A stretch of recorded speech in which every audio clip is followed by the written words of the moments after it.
Do you struggle maintaining friendships with people? Do you struggle maintaining any kind of relationship with people?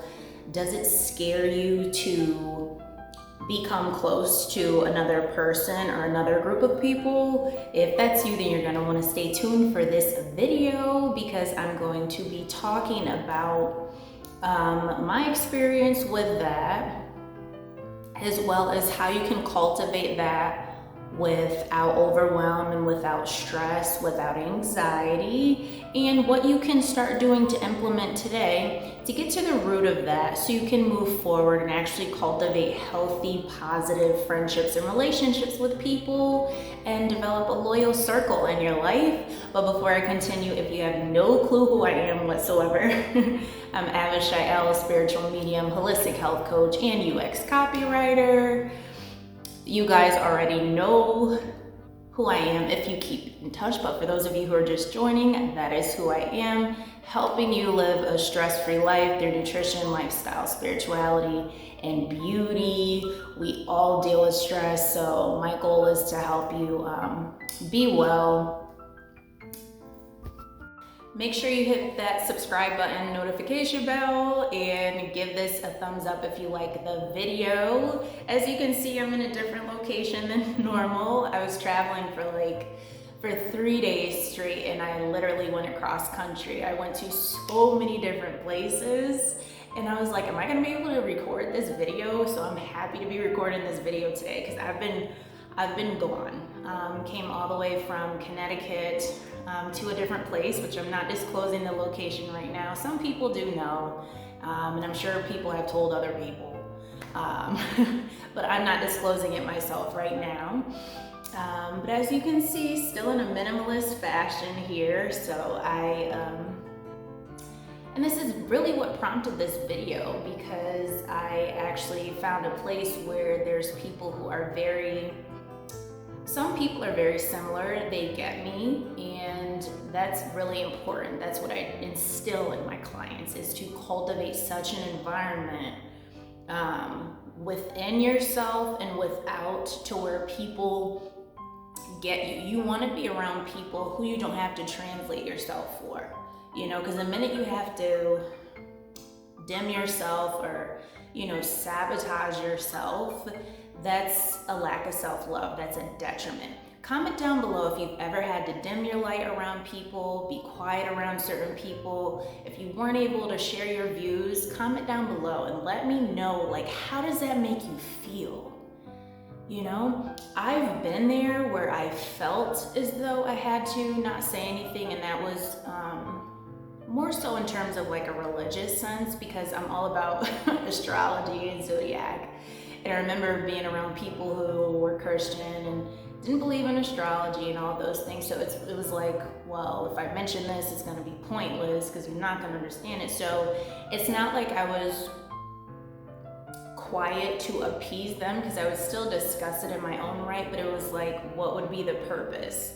So it was very important for me, and what I instill in my clients, to be around people who are more like-minded, and even if they're not on the same level as you, they're open-minded to learning more and to cultivating more of a relationship to things that you love. And then the trust building comes in. Now, what I always teach my clients is that when you're cultivating new friendships, new relationships with people, and I spoke about this on the last video, which I will put my little hair tie. You guys know I'm just down to earth and unfiltered and my authentic self, so I'm just gonna throw that.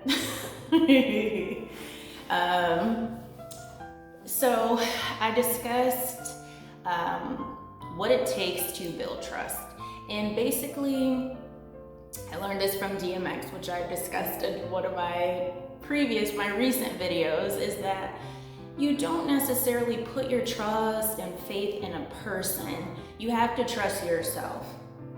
So the number one person that you have to trust is yourself. Balancing out your chakras, balancing out your root chakras, I find is what's going to help you cultivate more trust within yourself.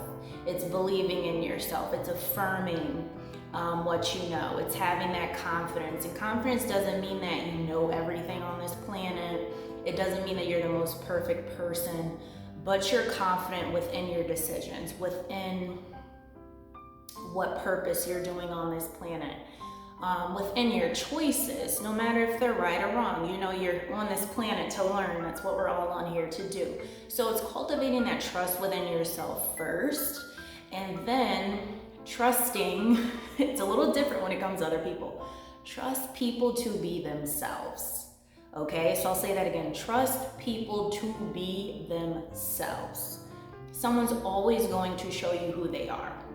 And when they do, you believe that because they are showing you. You are offering them space to be themselves.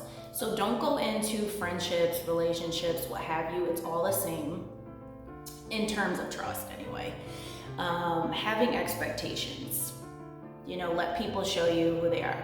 Now, the anxiety and the overwhelm comes into play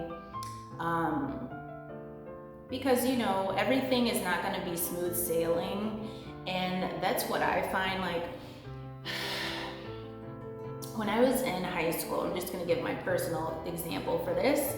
When I was in high school, I had solid friendships. Like, we would talk on the phone all the time and text and, you know, hang out with each other. And it was just very loyal. We were upfront. Like, if we didn't like something, we would say it. If we did, we would say it. We cultivated that kind of a relationship, right?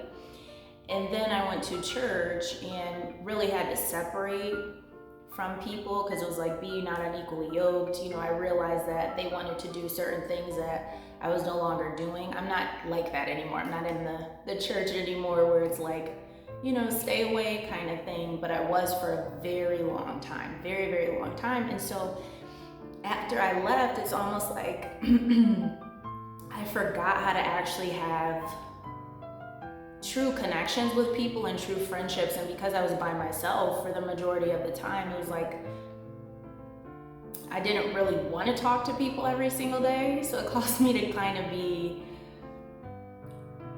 minimalistic in terms of friendships. And so the minute when I started to embrace more people, I started to develop some sort of like an overwhelm, a stress, and an anxiousness when it came to that. Comment down below if you can relate to anything I'm saying right now. When it came to that, because I don't remember. Like, I was like, are we gonna have a conflict? Is it gonna be conflictual? Now, I'm all for conflict. I've dealt with it all. You guys have read my book. I don't care about conflict, but it's like in your day, if I don't have to have it, I'm not gonna cultivate it. And I know in terms of like relationships and friendships with people, that can arise. And so as I grew older, I realized I didn't have the same friendships that I had in high school. So I was like cutting people off left and right because I was like, I don't know how to like do this. You know, and I was also linking up with people who were insecure or like jealous too, because they showed a different side at first. And I found that I was trying to progress in my career, and my old friends from like years ago, they were like really supportive. Like, they would vote for me. I know this was high school, but they would vote for me for homecoming queen and try to hook me up with people. And, you know, just, we had different hobbies. It didn't matter. But as an adult, I'm thinking people would be more mature. And instead I was like triggering people left and right, and still do till this day. Hey, I don't give a fuck. Oops, YouTube, I don't give a F if I'm triggering anybody.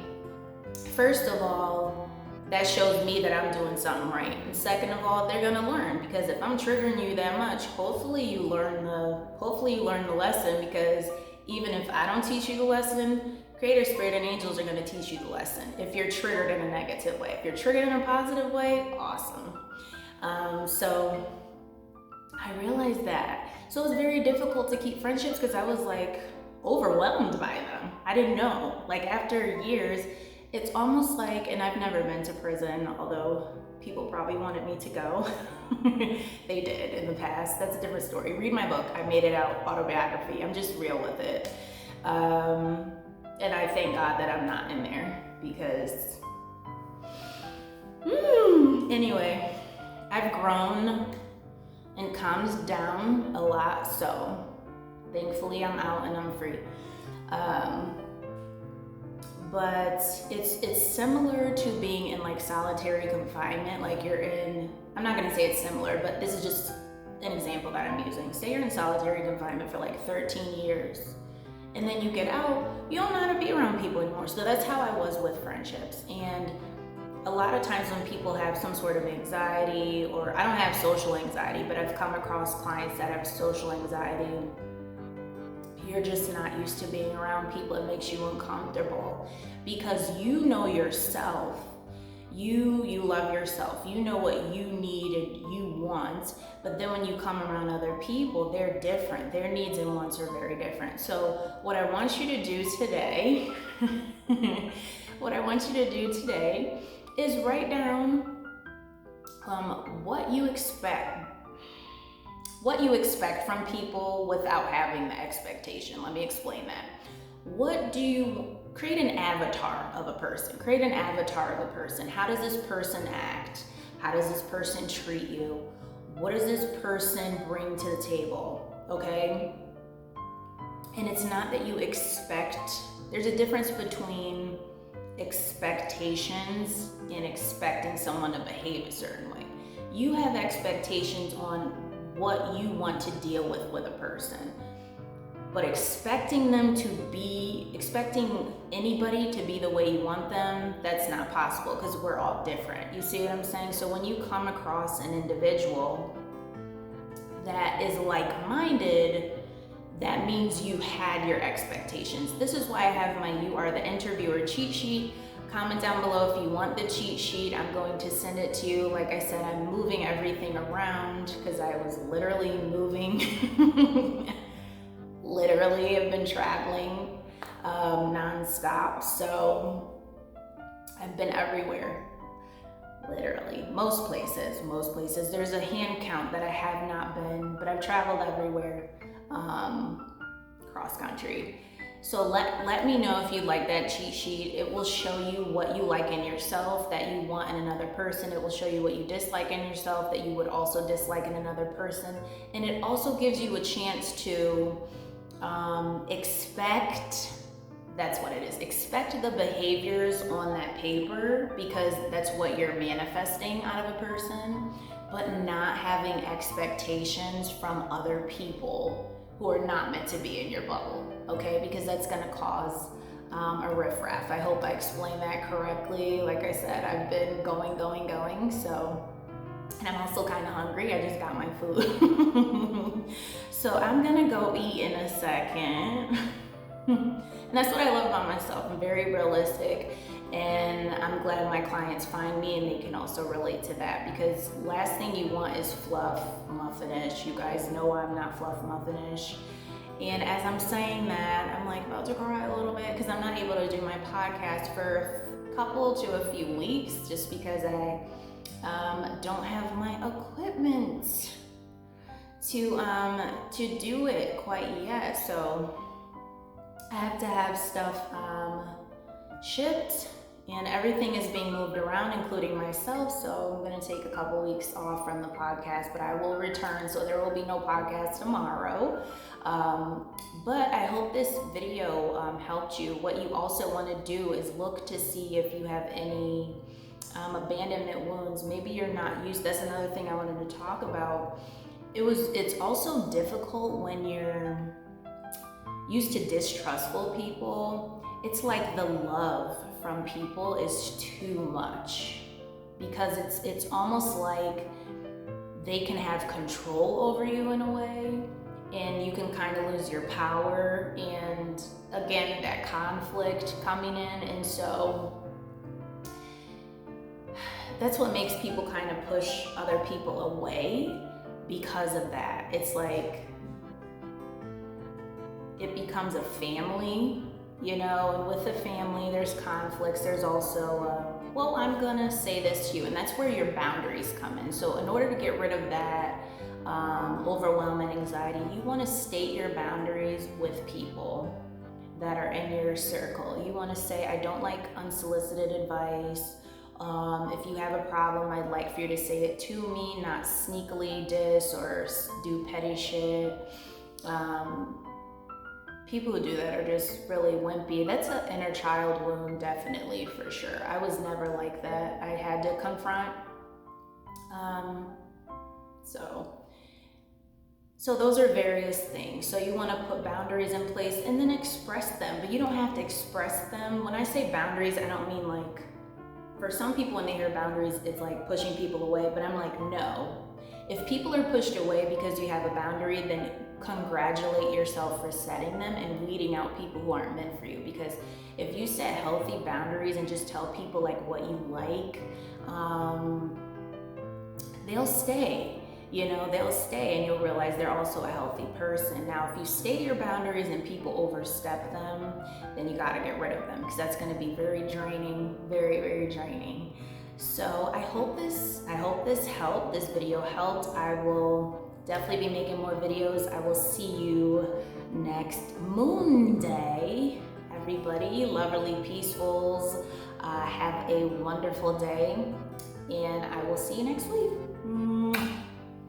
Oh, and I just got my nails on their claws. I love them. I'm obsessed with them. I met such amazing people today, and been meeting such amazing people, genuine people, people you can just be yourself around. They're just blunt like me, unfiltered like me, and it's wonderful. And they hype you up.